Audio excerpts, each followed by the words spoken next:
Yo, you're locked into the Ckingpeace podcast. Myself, Christian King.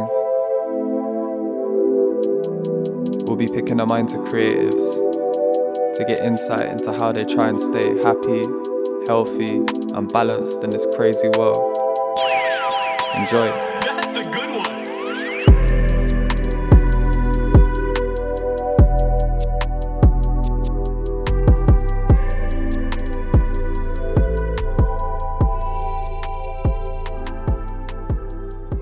So yeah, I'm here with Cydney Williams, who is a yoga teacher and artist. And we met at a workaway project in Germany, which was like a meditation center / apple farm, which was an interesting experience. And Cydney was the designated yoga teacher at the place. And yeah, she's like a vibrant and positive and driven individual. So I thought she'd be an interesting person to chat to. So yo, Cydney, what's happening? Like, how's life? Thank you for that kind introduction. No, that's all right.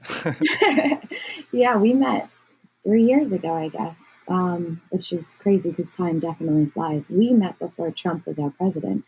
Well, my president, That's not mad. my president. It is mad. Yeah, it is kind of mad. Yeah, we were farming together in, I think it was October of 2016. So Just Trump, taking life back to basics, that project. yeah, it really was. And we had no Wi-Fi and we had no cell phone service, and I didn't have a SIM card. So the people we were chatting with were the people we were really with. That was an intimate project. Also Yes, kind of like weird monastery management vibe. and a weird place in Germany. As a Jewish woman, I was Yeah, not that's about true. it. Yeah, I had a bounce. It was not good. Yeah, it was there was a lot of like right-wing movements going on there, Definitely. like in the town nearby. We were in Yeah. like a little like nature like paradise, but yeah, the If area you near left it, Dresden you were was just like, oh, I've got to go. nah, for sure. But that project really helped.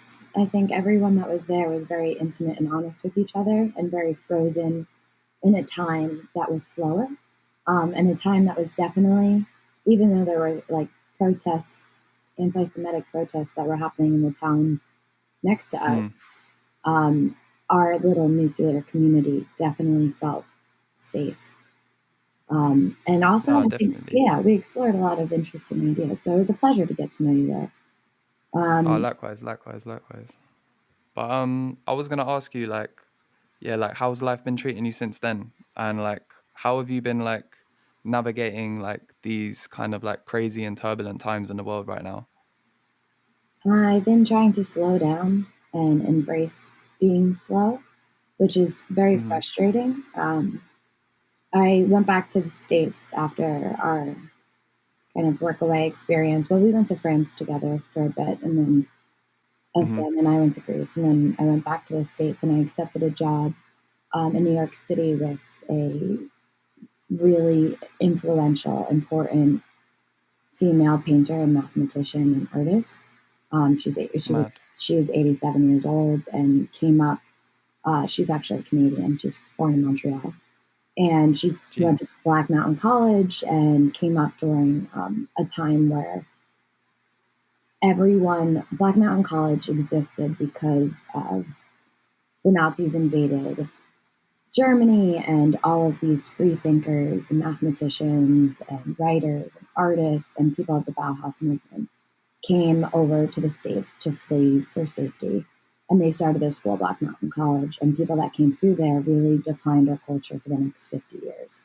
Whether that's, so it's a bunch of artists like John Chamberlain, John Cage, Cy Twombly, Robert Rauschenberg. So it's everywhere from artists that are using pop culture to reference our time in visual media to writers, composers, really just like a radical place. And she came through that and is a female artist when there wasn't really, there was no example of female artists. So I learned how to really not give into industry. I learned what it means to honor your work, and your work honors you, and the bravery it takes to not worry about making it or branding yourself or selling out, but also giving yourself time to really think about what you're making and why.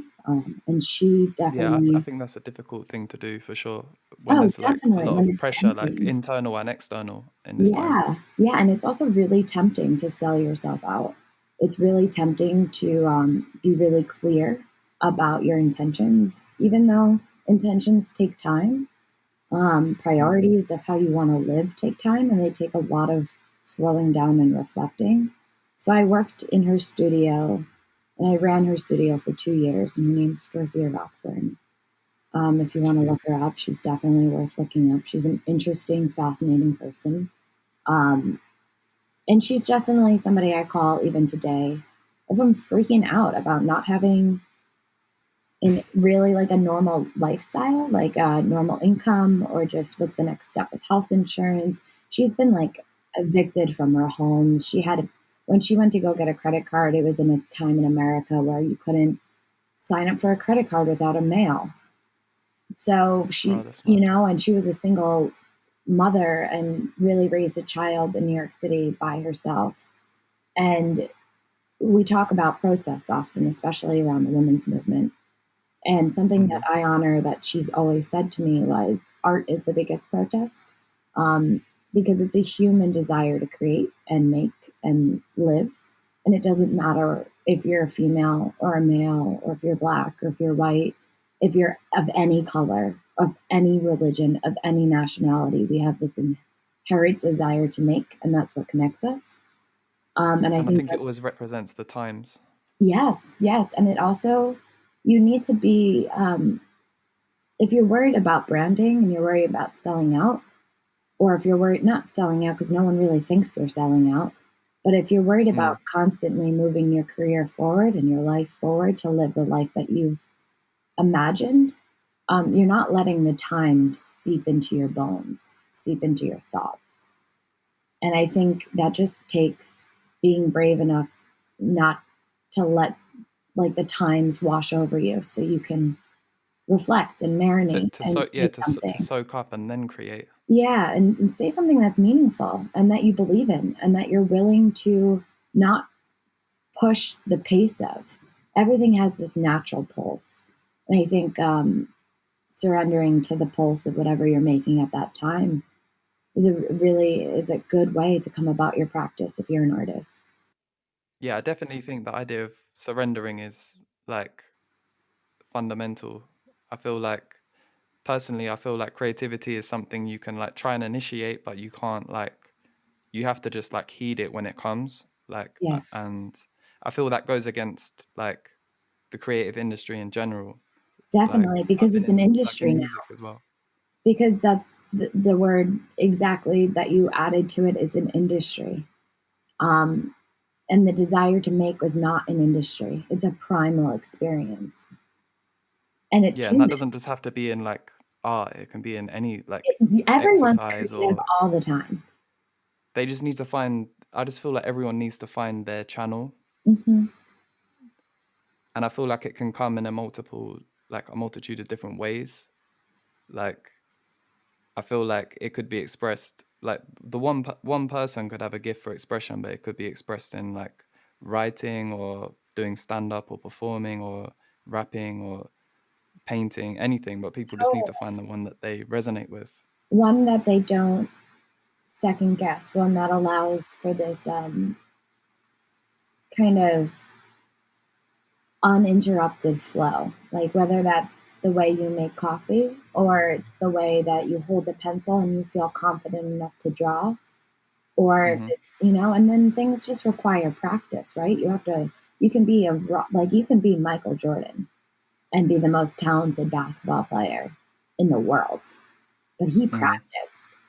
he practiced so that state of coming home to yourself. Like his game of basketball was his creative expression, but he practiced to make sure those muscle memories was as fluid as possible. Yeah, so it's not a thinking process. Yeah, it's just muscle memory. And I think it's a constant And that checks frees up and creative balance. space, I Yeah, think. yeah, definitely. When you're less worried about the technique of expression. And Yeah. it allows you to have more space. I definitely just like something that I've kind of learned from before COVID and before everything. After I worked at Dorothea's studio for 2 years, um, I I quit everything. I didn't have any structure to my time, so it was a time. It was a privileged time, pre-corona, pre this forced isolation of reflection, when I had the privilege of choosing to slow down in that intentional way. And I think that Mm-hmm. helped me prepare for when COVID happened, that I had the skills of, right, what does it look like when everything that was going on is now gone? Like, you don't have the structure that you had anymore. Like, I'm an artist and a yoga teacher. I, Mm-hmm. I, I couldn't access all of my shows, all of my talks. They were canceled before it was government official. You know, they were the first things gone. My yoga studio was closed before it had to be. And I've been I've out of seen you work. doing like you're doing online classes, right? Yeah, I'm doing some online classes. I stopped just for this week because of the protests, but I'll be back Yeah. at it because balance and breathing is important. Yeah, I was gonna ask you actually, like, what first like drew you to like to start practicing yoga? I was like 12 or 13, and my sister took me to Jeez. my first yoga class. And I had a lot of things to work out in my head. And I had, as a young person, I was exposed to a lot. My parents didn't really shelter me, and my family deals with transitions as a family together. Um, and I'm really honored and proud to be a part of a member of my family. But when one thing happens to one, it happens to us all. So I was Mm-hmm. processing what that meant for me as a kid. Um, Mm-hmm. and also just trying to find, I've always had a strong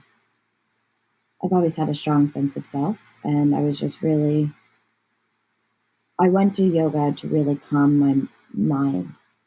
And it Yeah. worked. And it was like, I didn't go in the intention of like, oh, I'm going to learn how to calm my mind. It was my sister was like, I think this will be a beneficial thing for you. Um, so I went and I kept going. And it wasn't always easy. I did a handstand into a mirror and shattered the mirror.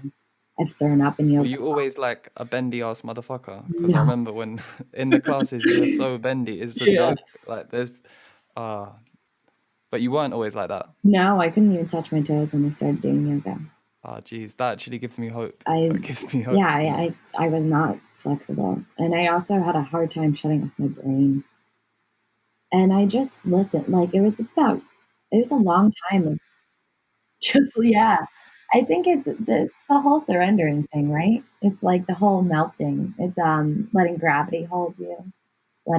I think there's a lot of outside factors that can hold and support you that are not just yourself.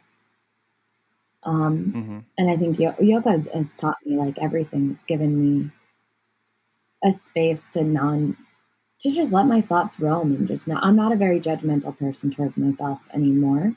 I mean, That's that's a strong. funny kind of thing because it's like I am still definitely judgmental because it's like written in my language. Um, Mm-hmm. but I do let myself roam without expectation and without judgment. And roam meaning like I let my thoughts be what they are before I start judging them. And then I can kind of take the pool of like, why am I thinking about this? And sift it through and then see what sticks and see what doesn't. And once again, that's slowing down. It's like allowing So yeah, time. awareness of the thoughts and not rejecting them kind of thing. Yeah. And knowing that you like are more than your thoughts No, yeah, definitely that resonates.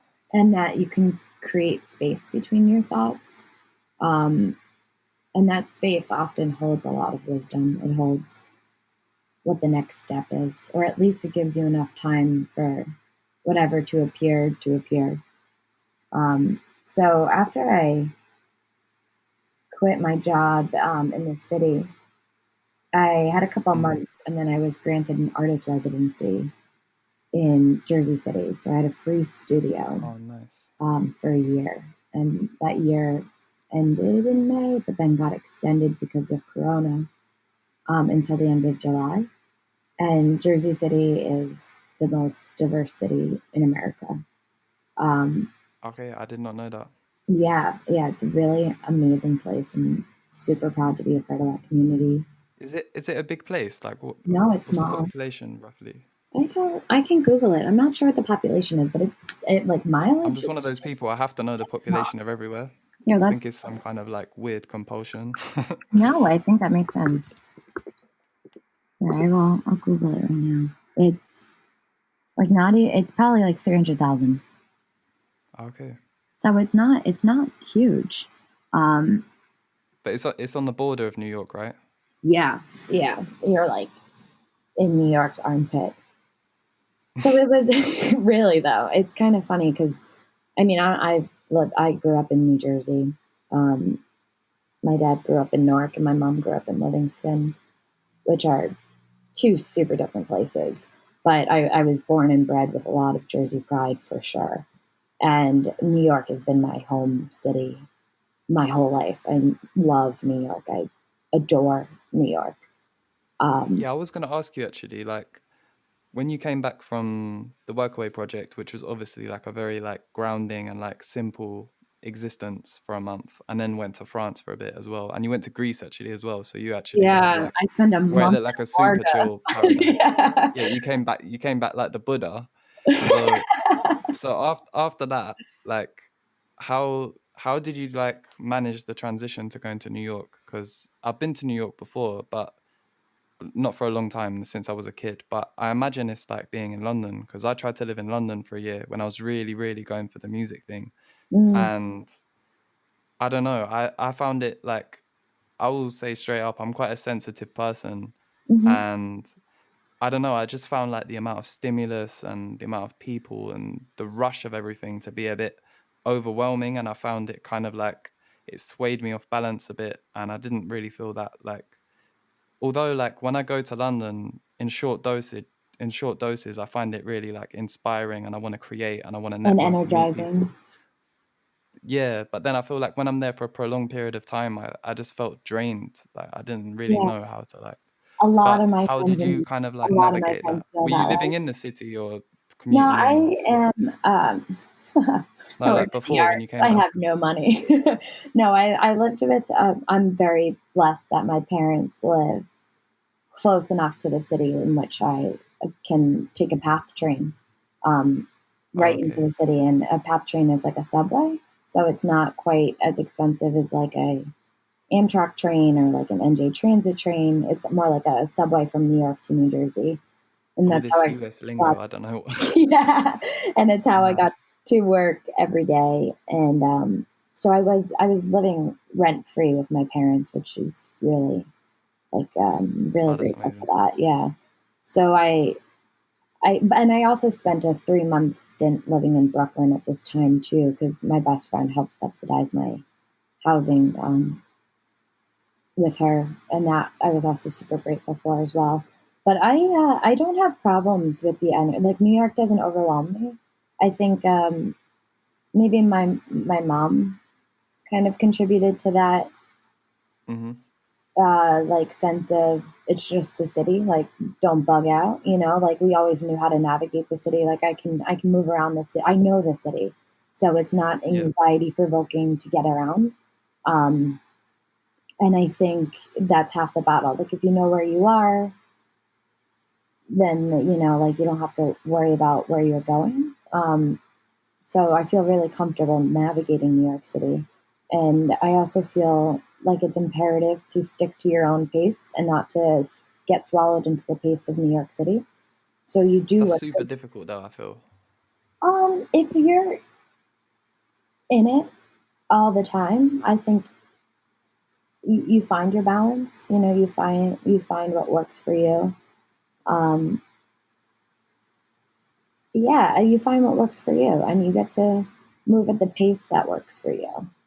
And also, granted, like I spent two years working in Soho, which is now kind of What, like, London? Soho is a neighborhood in New York City. Yeah, it's a neighborhood in New York City that's like a mall. Um, But Okay. Dorothea, it's really a crazy place. Dorothea moved there in the 70s for, she bought her apartment for $10,000. Now it's worth like 16 million. Whoa, that's Um, insane. yeah, so the it was like run down when she moved there, and she moved there for space. And it's important to know the history of New York is also grounding for me. Is like, how did neighborhoods become neighborhoods, and why did they appreciate, or however they grew into what they currently are. And I think a large contributing factor is where artists moved in New York City, is where neighborhoods became more expensive. So when there was no space left in Manhattan, people went to Brooklyn. Now Brooklyn's up, like, just not affordable. Yeah, So gentrification cycle. yeah, which is, That's happened a lot in Bristol actually. yeah, I bet it's happening everywhere. It's happening because our population's out of control. Um, Yeah, I've recently just moved to like when I came back, I was gonna move back to Bristol, and then I was just like I looked at the prices on this site called Spare Room where you like look for room shares and stuff, and I was just like, you know what, I'm not gonna do it. So I just moved to like a smaller town where it's not far. It's half an hour away, but they're kind of there's it's like lacking a scene, so it mm, needs it yeah, needs some like but spice. it feels but at the same time it kind of feels like there's potential here and there's like possibilities because not everything has been done. Do you know what I mean? Yeah, But totally. but it's a hard balance to like kind of find your tribe in those areas, which I I guess that's what draws people to like the Londons, the New Yorks, the Los Angeles because they know no matter what they do, like there's going to be their people there. Do you know what I mean? Yeah, So that's absolutely. the They're gonna appeal. feel seen and But heard because there's so many but people. I think that the big battle is for a lot of creatives, I think, is like how can I live in these places and like still have time to create? Yeah, So obviously you were blessed that you had your like your situation, but I feel like totally. And yeah, I don't even it's a know how to really speak difficult to one to like that. yeah, it's a really difficult one to like to manage really because I feel like a lot of people move to these like mega cities with the aspiration of like making their creative dreams like come to life, but they end up just getting like sucked into like a 45-hour a week job that like takes all their energy and then they don't even create. Do you know what I mean? Absolutely. Absolutely. I Yeah, know it's that's difficult. a lot of people's stories. And then you But get do you burnt think out oh sorry. because no, you get burnt out because it's a full-time job being brave enough to speak what you need to say. And Yeah. that's what I've learned. It's a full-time job being okay with not knowing anything. Yeah. Have, like, living with a massive amounts of uncertainty, massive amounts of, like, I am so incredibly blessed to have the support of my parents, of my boyfriend. Um, Hmm. I feel like, you know me. I went to Europe alone. I'm like an incredibly independent person, but I Hmm. cannot do it alone, and I am blessed that I do not have to do it alone. Um, I don't know how I like my family believes in me and they give me space to fuck up, to try new things, to keep making, and that's like the only reason why I can make. And then that kind of went into my community, and these two curators asked me to be a resident, which gave me a rent-free studio. And that was the first space I've ever had to myself. It was my first studio I ever had. Um, and then I Jeez. really learned a lesson of I at this point when I first started my residency, I didn't have any structure to my life. So whatever I was feeling, it was me. Like, I couldn't blame it on anyone else. I couldn't blame it on poor employment or a bad boss, or everything I was feeling Yeah, was internal. yeah, you felt that it was just on you. Yeah, and I walked Did into you give this. yourself like a designated like did from that time did you like treat it as a job? Were you like from these hours, like from this time, 9 in the morning or whatever to five, I'm gonna like just graft and that's what I'm gonna do. Do you know what I mean? Did you Yeah, like I establish think that kind of structure or was it more I went loose? through a lot of different structures. I'm not a super structured person. I Mm-hmm. have trouble with routine. Like, I for that reason, like, I went to school as art education, and I actually, like, am not an art teacher in a public school because I really have a hard time going to school every day. I have a hard time doing the same thing every day, and that's kind of a personal thing. And that's not the only reason I wanted to learn and explore and grow more. But education's always that's a side note. But Yeah. I tried a lot of different routines and structures, and I do end up deadlines really help. Like I do end up finding organization through each particular project. So when I deem something is like worthy of my time, because I often make projects without any catalyst to them. So I'm sitting on a story that's finalized right now. It's called When a Wiggle Met the Giggle. And in 2015, the beginning of that story came to me. And I wasn't going to rush Oh, it. it's not like a art piece. It's like a written piece. It's a art installation that is a story. And it's a story of when the wiggle met the giggle. And it's basically saying that friendships start when you can be vulnerable enough to show that you're vulnerable. And a way to show that you're vulnerable is a little nervous giggle and a little wiggle to settle in. So, like, a friendship really starts when you are able to express that you have fear, because that's very human. It's like, I am fearful. And I was thinking of, like, what do real friendships start off of? And it's basically saying that, like, I'm vulnerable. And then also, you're really friends when you can wiggle, like, the whole line is you can celebrate in a fit of giggles and wiggle like the fish in the sea. So when you can celebrate and dance and giggle is two of the same action. So like you can wiggle in to settle in, and you can have a nervous giggle, but you can also giggle in celebration, and you can wiggle in celebration. Um, Yeah, that sounds powerful. so it was, yeah. So that story took me 5 years, and it wasn't for anything. And I think the deadlines of there's an opportunity that this curator, Mariana Smith, invited me to do a show in Jersey City at Mana Contemporary in the basement of where I work. So I got to install something like literally a foot away from my studio door, which is amazing. That's a gift for any artist. I didn't have to lug anything anywhere. So I had 8 days to install the show. So I had 8 days to make a visual representation of the story. And I worked 8 days straight. I painted until 3 o'clock in the morning, or until I had blisters, or until I deemed Jeez. it wasn't safe to drive home at a certain hour. And I would get up and I would eat, pack myself food, and then go back to the studio for as long as I could. And that happened for 8 days straight.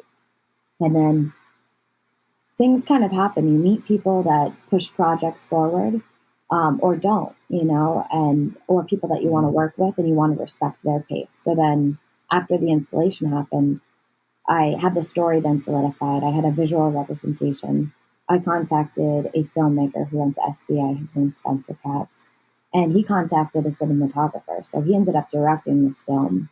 And the cinematographer and him had their own schedule, and they had to work at nights. So we filmed it at night. And then I contacted an audio guy who did the sound design. And then between and the director, Spencer Katz, contacted somebody that does music, and he wrote a score for the movie. So between however long the creative process was for the sound design, for the music, for the directing, then it's no longer my pace and it's no longer my schedule. It's me honoring how long it takes them to do anything. So that took another couple of months. And now I finally am sitting on a project I really care about, that was not rushed, that was not made for industry, that was not made, it was made for, I was really curious what makes a solid fucking friendship. What makes Yeah. somebody melt into each other? What makes that safety really feel raw and authentic? And a lot of my work comes from, Honest communication. yeah, all of my work comes from what am I prioritizing in my thoughts, and what am I trying to understand in myself? And a way of helping me understand that is making visual items. Because then I can sit in front of it and I can have a different dialogue with something, like what does it mean to have a true essence? Like nothing's truly original. Um, I believe in the importance of gapping influences and past artists and past conversations and dialogues into the current culture because it provides it context and meaning. And how do you honor that? Definitely. So like a lot of my work is in response to my thoughts. So it's hard to put a structured time on that, but each project is honored in that. And then being a part of shows really helps. Like if you have a gallery show, all right, I need 10 paintings by the 25th. You're going to crank that shit out, and then like it's just that's the nature of it. It's like the more you invest in yourself, the more the honor of the work speaks and the more the work honors you. And it's a So sick. just like ride the waves when they come, and just like trust Yeah. that the creativity will unfold. And be comfortable in the time of transition when nothing's happening. Yeah. Don't be forcing things that aren't there. Give yourself time to do nothing. Give yourself time for things to come to you. um, Yeah, I feel like that's a really challenging thing in this society. Like this time that we live in is just like centered around like constant productivity. yeah. Like I find that with myself. Like honestly, like recently, the other day, I was like sitting down to watch a film, and it was a film that was like normally I would like watch a documentary or I'd watch something about like personal growth or whatever, and like this was like a really stupid film, Hmm. like a really like dumb comedy, Hmm. and I felt so much inner resistance to like allowing myself to watch it, because I felt like, oh, this is not like a productive use of my time, and like surely there's something else I can be doing and blah blah blah. But I feel like that's not really a healthy way to be Oh fuck living. But I no! feel What like are that you gonna that race that's a for? that's a way, but that's been kind of like put upon us almost by this, like I feel like with all the social media exposure, and I feel like you're just constantly in a race. Everyone's constantly in a race with each other, and yeah, I think we have to be careful, like that Even branding we wellness has we need to changed. like cut ourselves slack as well. Yeah, you need to play. For It, sure. it it comes down to like playing, really, really having joy be the best form of resistance. Having, like I talk about what you truly prioritize. I moved home from Greece because my dad had emergency hip surgery and he needed a caregiver, and Mm. that's why I stopped traveling.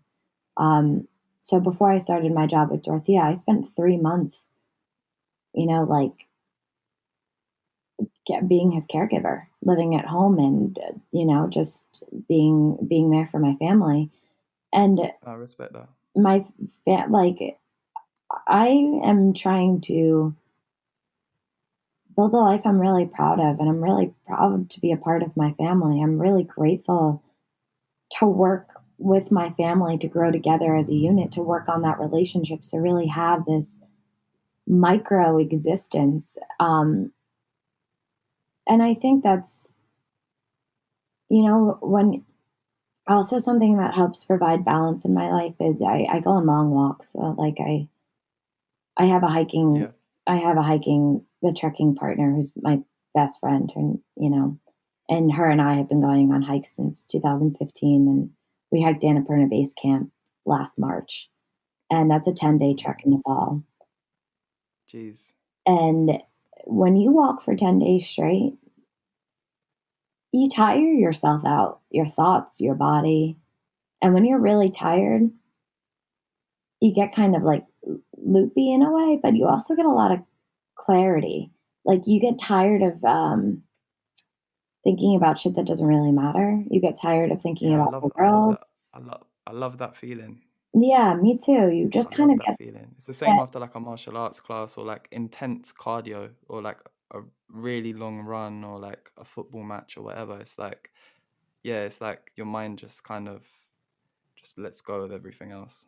totally, totally. And you also like, I think people, it goes back to surrendering. If you're holding on really tight to something, if you're holding on really tight to like self betterment or self improvement or being more conscious, or you're letting go of a lot of that love because you're putting an expectation on yourself. You're putting judgment on yourself. And yes, it's important to work hard. It's important to grind, but it's important to figure out what you want to work hard at first. Mm. And Yeah, I what remember your yoga classes were like, super like goofy, and I really liked it Mm-hmm. because yeah, I don't know, it just felt like kind of liberating, and I hadn't ever been to like classes like that where like like it was just like people there was no like pressure to like seem like you're like taking like spirituality really seriously. Like yeah, you were just like yeah, just goofing around, and you even let me make the be the DJ. I remember that. Yeah, that was good. But I yeah, like that. I think humor's like another like as you said, like not yeah, taking off the pressure and not taking things a bit less seriously. Because I feel like that kind of pressure, although you feel like it's beneficial to yourself and like your creation and everything, it's probably counterproductive to be honest, because it puts stress on everything. Definitely. And stress is like the worst. It's the worst thing. And it's like during all of these, like things definitely deserve attention and seriousness and discipline, especially like these protests that are happening right now. But at the same time, I do want to encourage people to alleviate stress and to,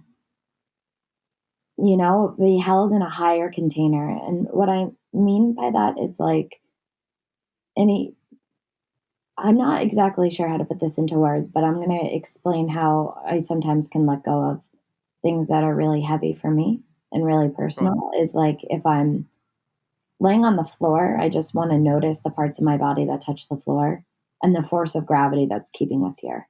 So, like bigger Hmm. things, like, all right, everyone's affected by gravity, and everyone's held by gravity. Everyone's held onto this earth by this external force. And I think, letting the earth kind of hold you in the least esoteric way I can possibly put this, just letting yourself be heavy, like letting your body feel what your mind feels, kind of gets the stress out of your brain and stops these like over flooding chemical reactions to happen with cortisol. So like, Rather than thinking I should be happy all the time, which yeah, is it's not just letting. realistic, I don't think. No, absolutely not. Or letting yourself be light or goofy all the time. Things come in cycles, and I think it Yeah, just like at the moment, I think that it's like the anger people are feeling about this yeah, George Floyd thing. That's it's necessary. Like the anger's there for a reason, and I think it can help like um to have like a way to direct it to feel like you can make a change. I feel like there would be no point like completely suppressing the anger because it's there to nor like should it. It should cut like energy is in anger, and like this energy needs to move forward, move people forward, move generations forward, allow people to be more involved in their own communities so you can really hold the power. It's just about education and caring and sharing and also, no for sure and accountability. eradication of ignorance. Yes. But I also feel that like sometimes um the system can't be changed from the inside because it's not set up for certain people to flourish and win. I Yeah. feel like sometimes it has to get to this like breaking point where it's just Yeah. like, you know what? Fuck it. Like enough's enough. We've been like oppressed enough. I Like know. I agree with you like too. Yeah. so yeah, it's a difficult situation. But A system doesn't just, oppression doesn't just change through voting elections. It changes through protests. It changes through education. It changes through empathy. I just hope at some point it gets to the point where like things can just be reformed and redesigned rather than trying to like go back to how they were because Oh, there's no going like back. and I hope this time has like showed people that the way things were set up before it was just serving like a privileged like sect of society. It's not like all the austerity and the like the distribution of wealth in the world and resources. It's not the only way, but we've kind of been tricked that like that's the way. The Yeah, to justice like claw at each just other. this model of capitalism is all there is. Socialism didn't work, so let's not try anything else ever again. Do you know what I mean? That's Mhm. kind of the, like Yeah, that's that's kind of the kind of the message. But mentality. but Nah, I think there's always possibilities, and I just hope that like after this like period of like, as you said, like, well, it's like a world changing time. It's crazy. It's unprecedented. So hopefully that will like provide the spark that will like get people To rallied to change. like, Also, yeah. I know that this is also a very personal viewpoint as being an artist, but and also it's really privileged because I come from a family that's able to support me. Hmm. Um,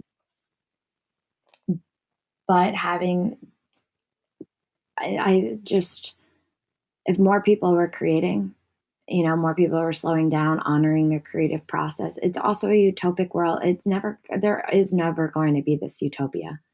Mm, But if more and more people feel comfortable expressing themselves, supporting arts, supporting, like, art is a way of changing the energy in your body, like moving that energy around, like, definitely. repurposing, whether that's hate or sadness or a traumatic event. It's why art therapy programs are so successful. It's just, it's for everyone. Being an artist is for everyone. And I think that, if people honored the kind of mentality of getting really local, creating something that really speaks to you, whether you're a maker of utensils, whatever it is, you love carving wood and you make a wooden fork and you trade that wooden fork for somebody that loves harvesting plants, like getting really local and not getting, It's having easy. the I know what ability. you're saying. I think it's easy to get like overwhelmed and be like, oh, there's so much injustice and there's like, and just feel powerless that you can't do anything about it. But I agree. I feel like, yeah, affecting change on a local level, it can be like a domino effect.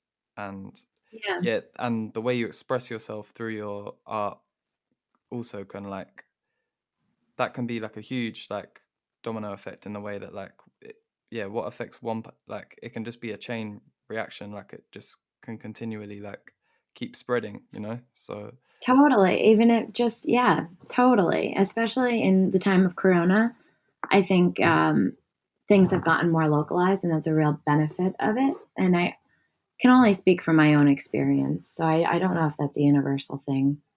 Um, and also, like, everything to combat this, as Newton states, everything has an equal and opposite reaction. That's Newton's third law of physics. Everything has an equal and opposite reaction. So mhm. even if you act with love, it's going to have the same act of love, but it's also going to have the same act of fear. So just as much as you want, or I want, localized love, let's just call it, like, Mhm. getting really into the intentions of a farmer that plants something with love and respect, and that you eat it and you trade, maybe a painting. Right now, like, my mom works in organic food business, um, and she trades chocolate to my boyfriend's next door neighbor who gives us eggs. That's like a, like, very, like, somebody's job. Like, it's a, there's no monetary thing, and we're both getting what we want. It's a mutually beneficial experience. That harmonious, mutual beneficial love is combated with corporate greed. That's Yeah, not going to go away. yeah, yeah, and I feel like, yeah, like they won't like, the system won't like it if people start like being more like aware and of where they're placing their money, like, Yeah. but I feel like that's one really like powerful thing people can do to like make a difference, is like make a stand and buy things that are like more, even though yeah, it's obviously a very privileged thing to do, but buy things that are more sustainable and from local like artisans rather than like Amazon. And I can't talk because I ordered something on Amazon like yesterday, but like, yeah, I feel like that's like that can be a powerful move. But I just wanted to ask you like one more question. Hmm. um like, in an ideal world, what would you like the rest of this year to bring? Like, how would you like, for you and for the world or whatever, like how would you like things to like even though that's a mad question, but what I hope for this year is I hope everyone just takes time to reflect and find empathy, and not compare their experience or their worth to anyone else. Empathy does not have to be a comparison, expectation, or judgment.